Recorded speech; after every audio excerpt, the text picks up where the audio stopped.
Amen. All right, Oh, wow, guys. good morning and welcome to everybody. Good morning, gorgeous ladies and gentlemen that are joining us and viewing the episode today. And I keep saying season episode, TK. What is it? And I keep saying, Toby, it's season 1, episode 5. That's good. Oh, episode 6. Today is episode 6, right? Okay. Yay. Hashtag Monday with Toby and TKay from TKO Consultancy, and we are still continuing on our series of women and finances. And today we are joined by Sitsoto Hlohlomi Mudieleng. I said it right, right? Yes, you said it right. Yay! Terrible morning. I had such a terrible morning. I messed up the whole intro. It was just terrible. So I just need to keep on taking. But yeah, okay. So perfect. I also want to actually get into a bit of your background, that you are absolutely, I know you are passionate, you're a vibrant young woman, young lady, and you're all about technology and the learning as well as the education of technology. And by profession, you are a Microsoft Certified Senior Systems Engineer, a WIA 54 2020 finalist. You'll tell us a bit more about that. And also, you are very passionate about affecting change in the community and using technology as a driver for development. And you are a co-founder and president of Basari Tech and a founder of Speedy Deliveries. Girl, you are busy. That was a mouthful. well, I always say beauty, brains, and brilliance go hand in hand. Beauty, brains, brilliance go hand in hand. Thank you, TK. Welcome, Soto. Welcome. Welcome. Thank you for having me on the show. I'm very excited to be here and looking forward to share my experiences. You've been saying you're excited. So Toby, I don't know if I'm not going to waste any more time, because we always say that time is money, Money. So the very first question to start off our conversation this morning, and I think like Toby mentioned, we've been featuring young prominent women who are shaking and disrupting their respective industries, So today we thought, let's talk to you and find out, what is your money personality, or what's your money story, really? First question is, what would you say is your money personality? Okay, my money personality, I would say, firstly, very cautious. I'm very cautious with my spending. I am a little bit generous, but I think I'd say I'm mostly cautious and very careful with my finances. That's my money personality. Very strict. I am a very strict spender. By virtue of being a female, do you have a particular habit that just goes this way? Yes, always. It's always the shopping. It's always the clothes shopping. Clothes. Is it clothes or shoes or makeup or? Clothes, shoes. 100%. So I think on the same length as Toby's question, is this also your money confession? What is your money confession? I started my day on Twitter this morning and I was like, my money confession is I spend money on gadgets, particularly Apple gadgets, Now with content creation, I'm starting to buy a lot of gadgets around microphones and ring lights. What's your money confession? What do you spend your money on besides the clothes and the shoes? Besides the clothes and the shoes, it's always books and gadgets. I'm always buying a stand for my camera for recording. I'm always buying a mouse with some crazy lights. I'm always buying keyboards. I'm always buying camera accessories. So I think, gadgets mostly and books. I've grown this addiction to books now and reading. So I think I've added that onto my list. Okay. Actually, Speaking of books, I saw your Facebook post where you recently posted about reading a book From Debt to Riches by Pumile. Yes, I have And it here actually. you described it the most straightforward and practical book you have ever read all year. Yes, that very one. Oh yeah. About it. Okay. So this book basically is one of the very relevant books I've read. It helps you, one, manage your finances. Okay, so it sort of helps you if, say, you're already in a bad financial position. It helps you get out of that, manage your finances, and work your way to a better financial life.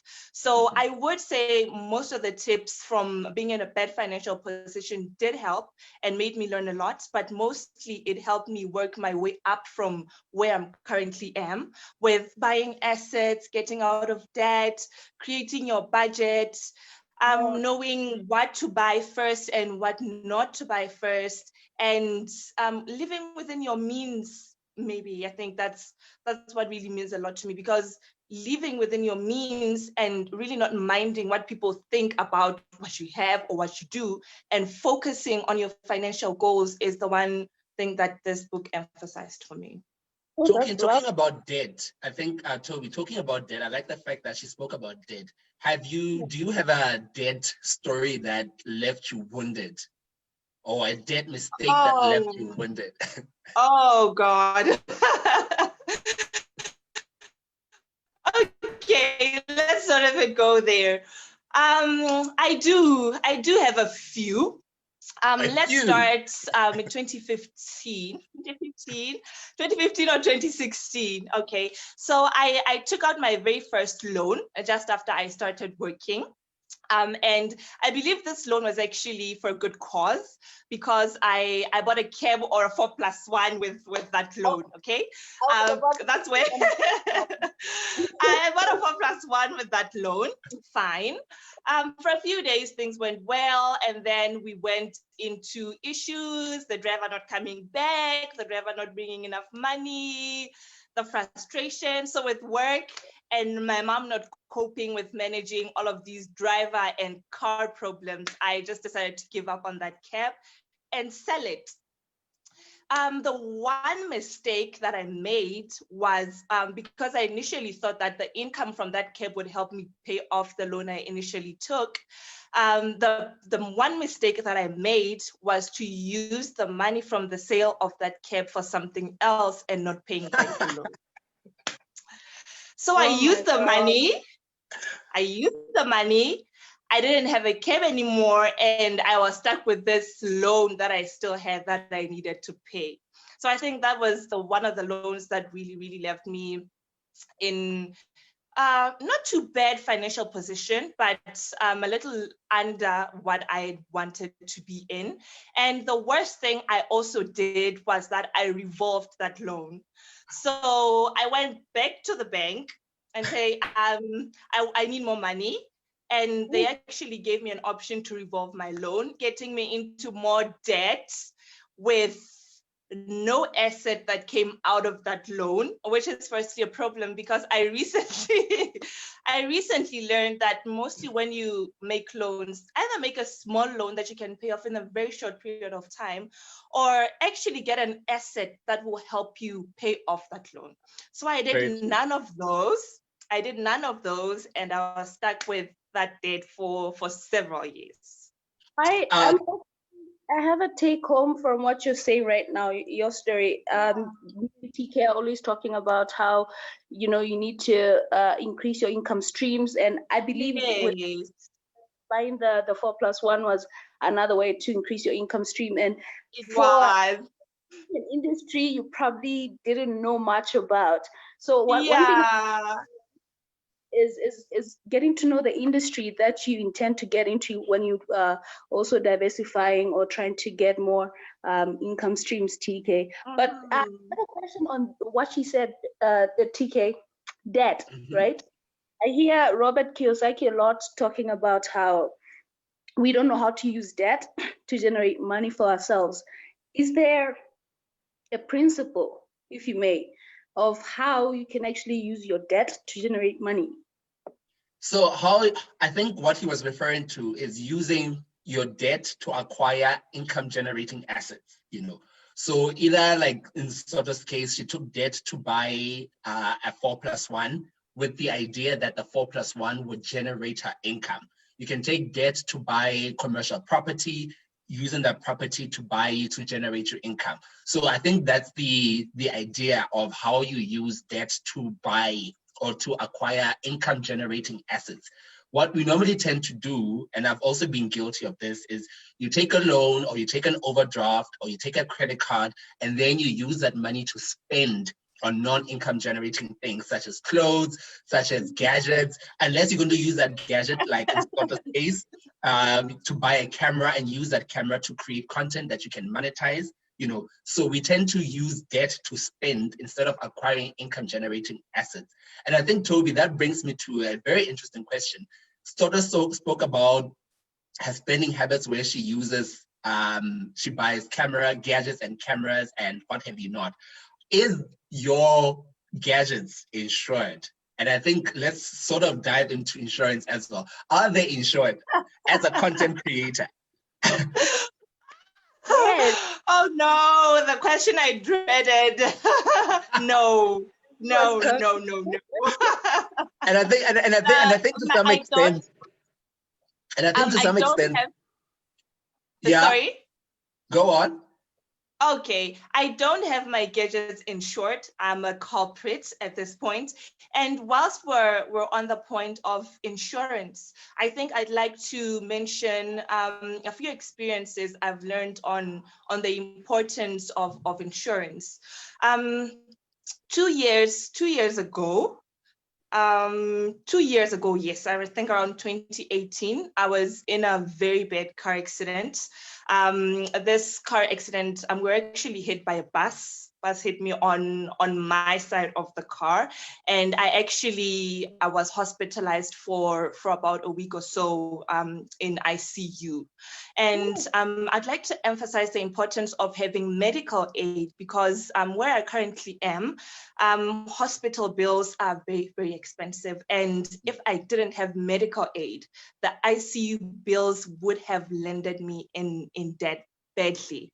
And while my medical aid was about 80 to 90% sufficient, there was still a balance I had to cover. That left me with a little portion of debt still, but that was really, really manageable. So I think I would also encourage the uptake of medical aid because you never know.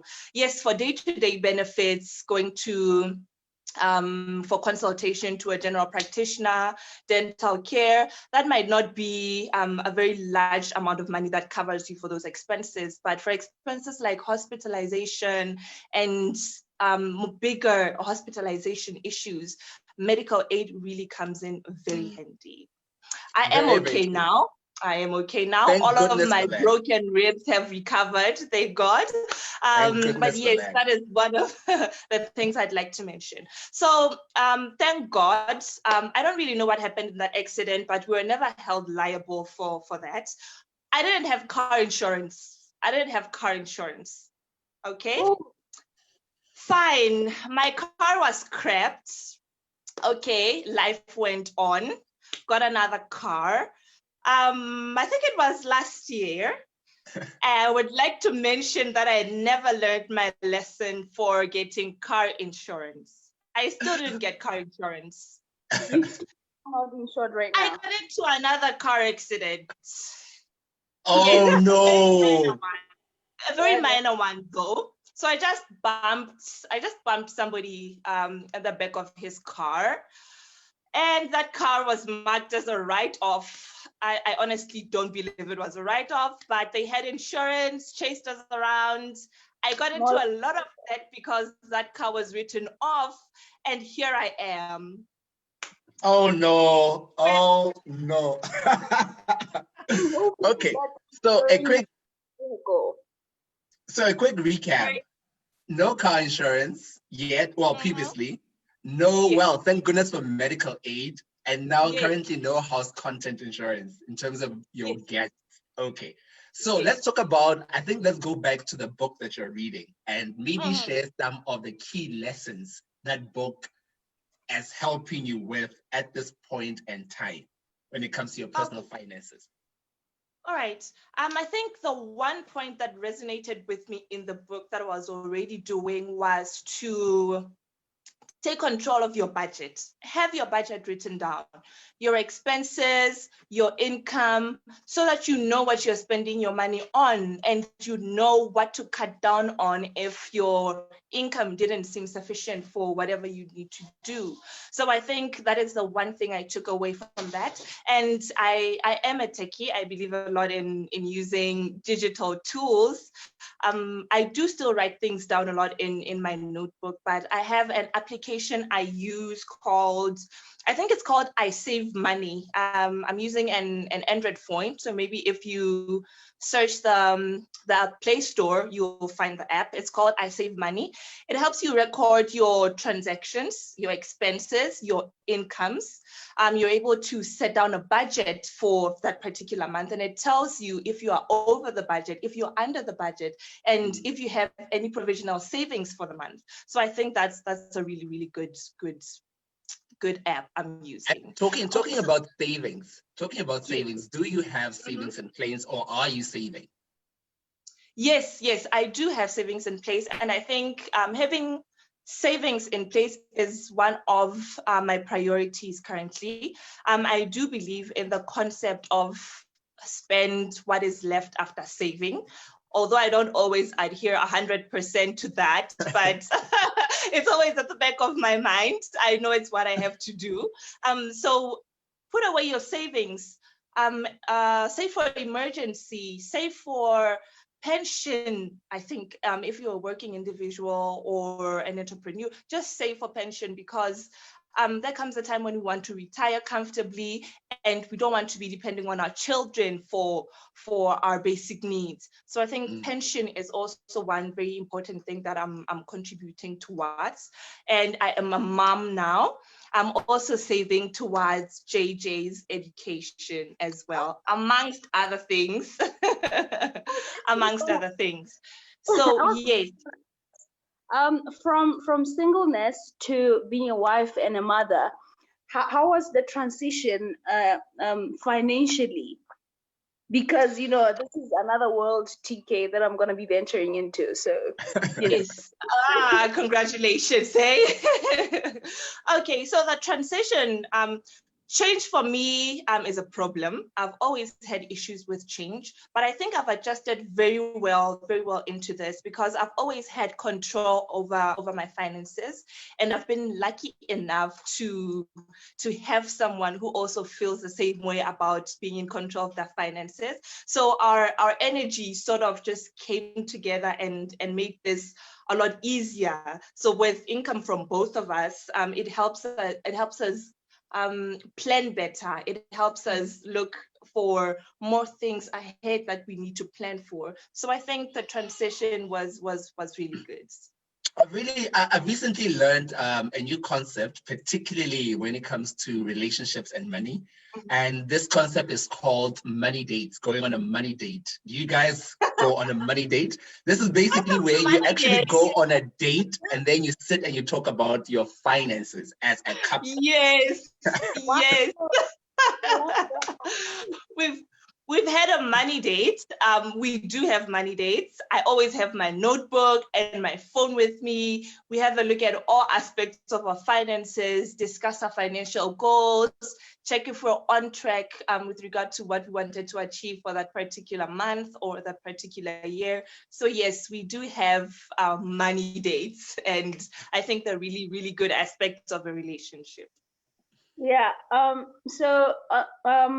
I think I will go intentionally, because they're somewhat haphazard for me, but intentionally now, I think I will actually go on a money date, TK. You mentioned that 2 years ago, due to the US-China sanctions, you lost your job, and then you had to, well, that's where your online courses training started. How was the financial transition for you? Yeah. Okay, so for that period of time in my life, I'd like to mention that the pension fund that I had cashed out from my previous job came in very handy because it formed part of my emergency fund. So it wasn't too bad of a time because of that financial cushion that we had because of the funds. Although I do discourage cashing out pension funds from one of the books I read, because now it sets you back.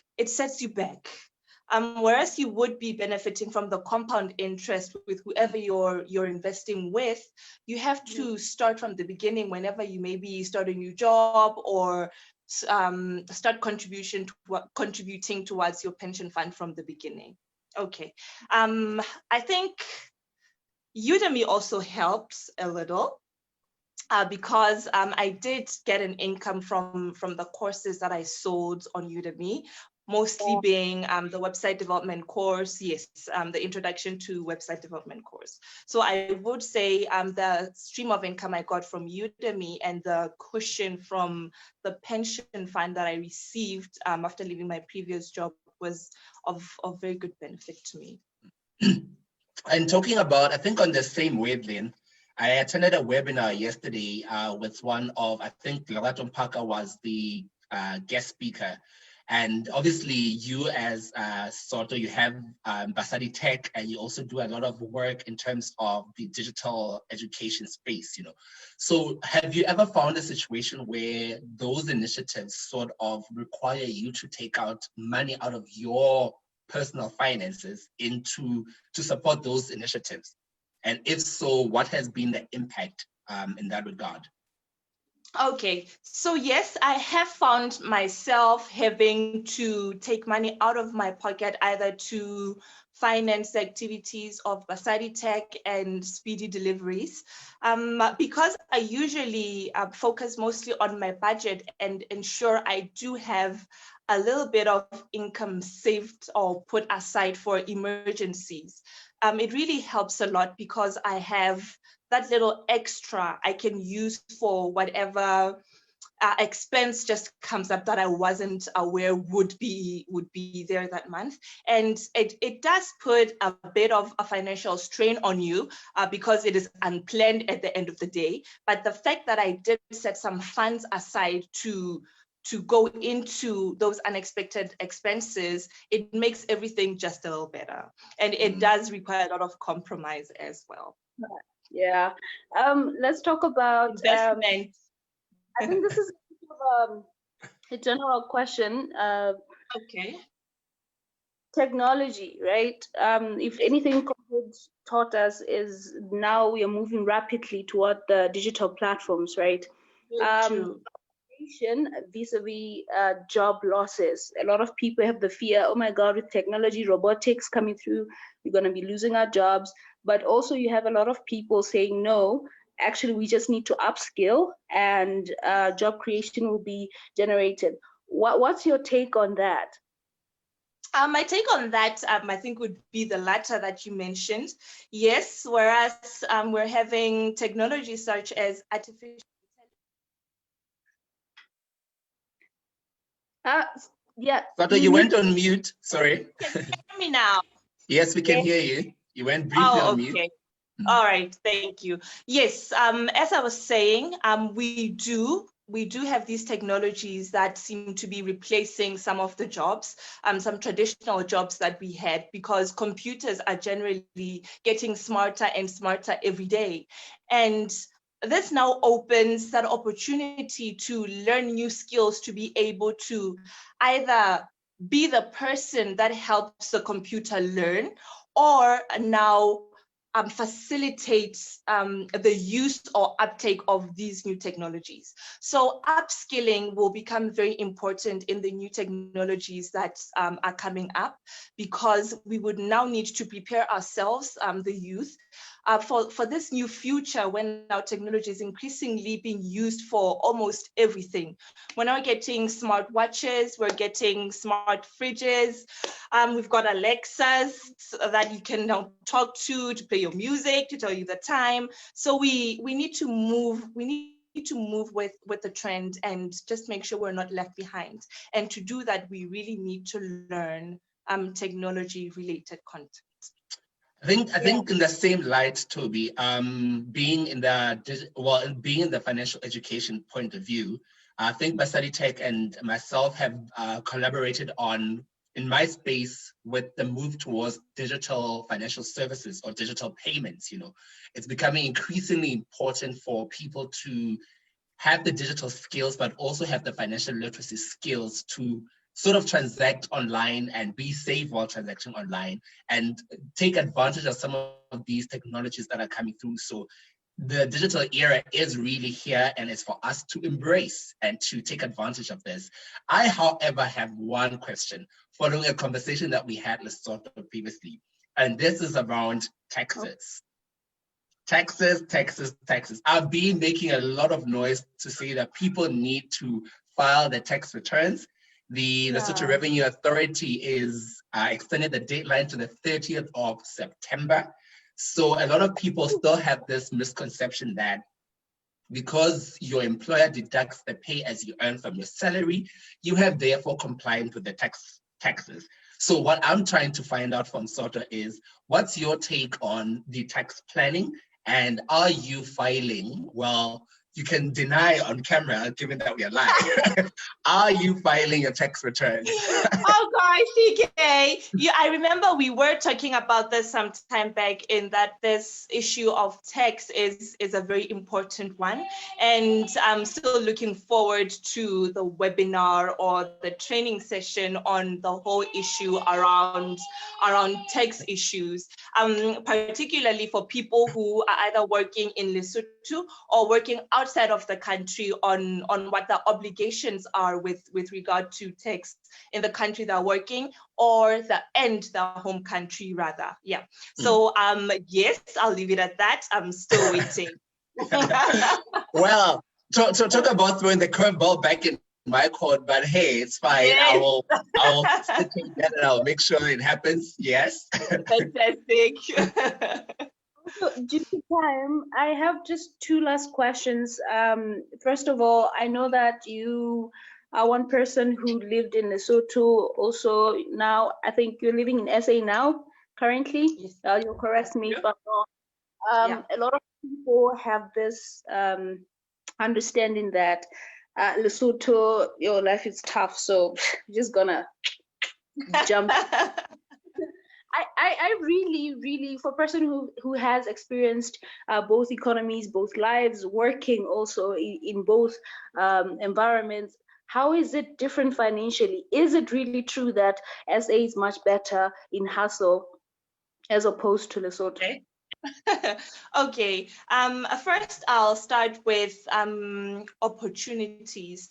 Usually, when you've left a place, you realize how much opportunities are actually available in the country, and I think that's one also misconception that leads people to believing that there are better opportunities outside of where they currently are. Financially.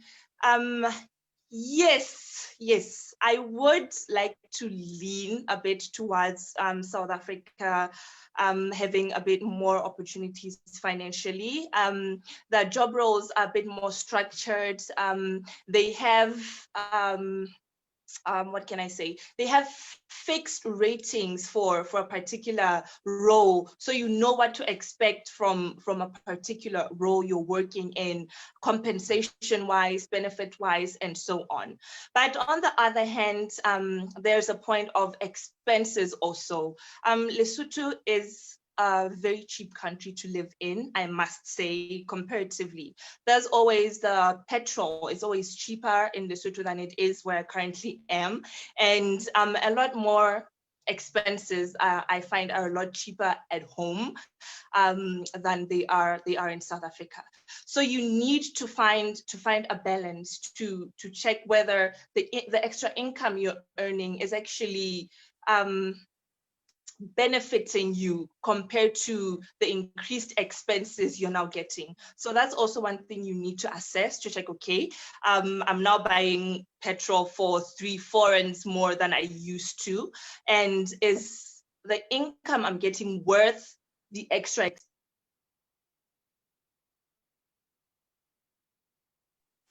I was muted again, ne?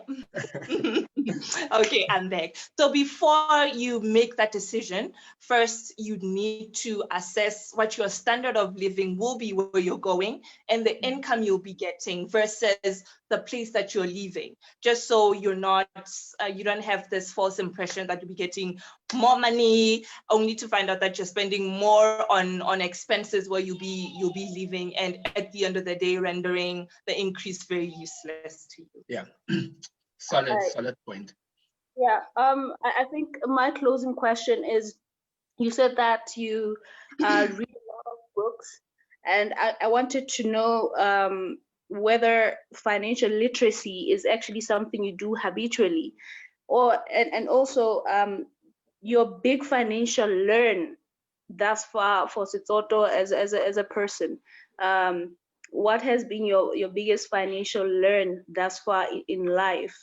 Factoring in the friends you keep, the discipline you have, you did say, looking for work, all of this, factoring in black tax. Yes, TK, I'm not leaving this. Black tax is very real. I'm not leaving it behind because, it happens. You know what I mean? Yes. What has been your biggest financial learn thus far? And also, do not please forget to touch on that financial literacy being a habit for you question. Okay. Yes, financial literacy is very important to me. Hence the number of books I think I've read this year. One of the ones you also mentioned, Rich Dad. I also read a book by Robert, which is called The Cash Flow Quadrant. It helps you because you understand that you need multiple sources of income, because relying on one source of income is never useful, because you never know what will happen to that particular stream. It could dry out, you could lose it. So you always need that backup plan to help you move forward in a case where something could always go wrong. So apart from the books I'm reading that give me the financial literacy I do have TKay on my dial. So with the little nuggets that he shares on his WhatsApp statuses, on his Facebook, that is very important information that I'm learning constantly. Insurance, saving, you can never hear enough of the things that you need to do to secure your financial future.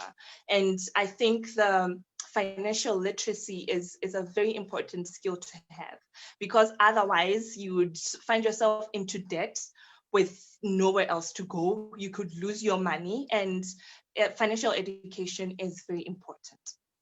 One of the things I really learned, I think, is investing in assets that could make you money. Yes. Immediately after working, the first thing you probably think of is getting that car to move from A to B. But have you ever really thought about how far getting land or getting a house could take you, as opposed to getting a car that will cost you?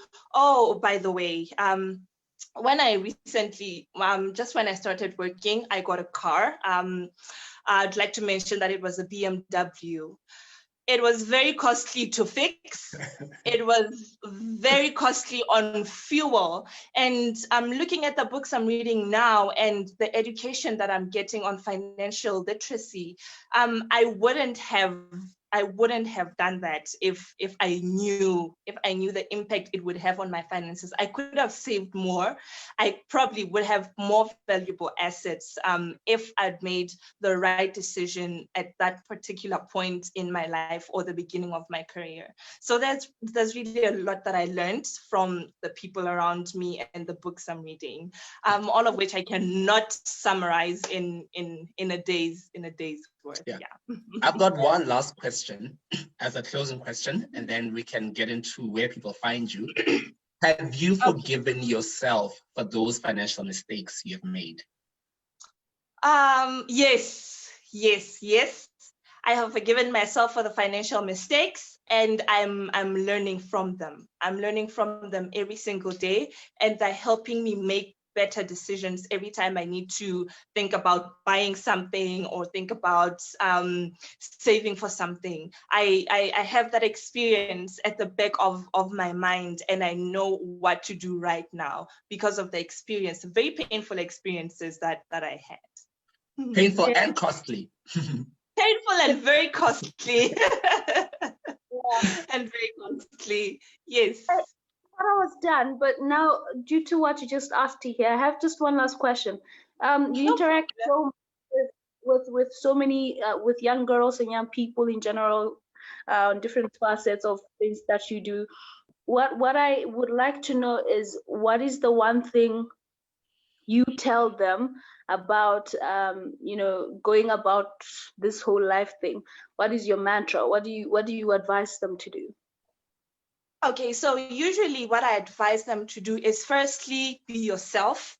That moment when you learn who you are and who you want to be helps you navigate life a lot better, because you're not constantly thinking what thinks about you or what if. So knowing you and knowing what you want helps you set a course for yourself and to navigate better on that path. And the second thing that I usually tell them is to work as hard as you can for the things that you want. If it means sleepless nights, just invest yourself fully in the things that you want to achieve. That's the only way you can see results. Ladies and gentlemen, Sithoto Shoshome Mudiele. Thank you so much. Thank you for having me. I know that a lot of people would like to follow some of your initiatives, being it Basari Tech, and all the others. And yeah, so where can they follow you? I know that you also have a YouTube channel. So yeah, all of those. Can you just drop links, please? Okay, so I have a Facebook profile, which is, I think, the one place I'm very active on. You can search me by my name, which is Sizoto Shoshomi-Mudieleng. I'm also on Twitter with @Christy Shoshomi. I have a personal website that I'm also maintaining with all of my achievements, and I'm going to start adding a bit of blogs with all of my interactions I'm having on that as well. It is Sitzoto Shoshomi, my name and surname, .github.io. And what else? So yes, my YouTube channel will be just my name, Sitzoto Shoshomi. Thank you. That is absolutely lovely. Soto, thank you so much for all you have shared here. And So much. TKay, do you have any parting words? Well, I always say, Susie Oman, if you want your money to take care of you, you and I, Toby and Soto, need to take care of our money. Please hit me up on my Facebook page, TK_Ntebe, and subscribe to my YouTube channel, TK Ntebe. I'm also on Instagram and Twitter, TK_Ntebe. And for my TKO Consultancy page, find them on any of the social media platforms, LinkedIn, Facebook, Twitter, Instagram, TKO Consultancy, and we will interact with you and share our nuggets of money. Money. I like how you say it. Money. Thank you so much, everybody who has been watching. We'll be continuing next week, Monday, yet again. We are still with females and the finances. I don't know if you're learning something. I'm absolutely learning something. Today, what I took home was filing tax returns. I'm gonna check out the app, the I Save Money app on Android. That's what I spoke about. Oh, that's also one I forgot. For, let me see, it's for saving. It's for saving. Let me just have a look at. It's called Savings Tracker. So Savings Tracker is the app I use for managing my savings. You put in a savings goal. Every time you contribute towards that goal, it records that for you, tells you how far you are from your goal. So it's also a very, very good tool. Cool. Also, another thing that I'm gonna do actively, I think I'll do it on a Thursday, not on a Friday, is the Money date, yes, Toby. Money dates. yeah. Also, I think one of the biggest things you said is invest in assets. I think it's also one of the things TKay speaks vehemently about. Invest in assets, things that make you money and not liabilities. So with all of that, that's my take. I don't know what the viewers' take has been today, but yes, thank you. Yes, you can drop the comments and any questions that you may have, please drop it there as well. We'll be viewing it for the next, before we start the episode on the next Monday session. So yeah, from me, Toby, Sky Alpha HD, shout out to cdben.com also for collaborating with us on this. Mr. Mbulani, you've been so consistent. Thank you so much. All right, let's meet again next Monday. Got to have a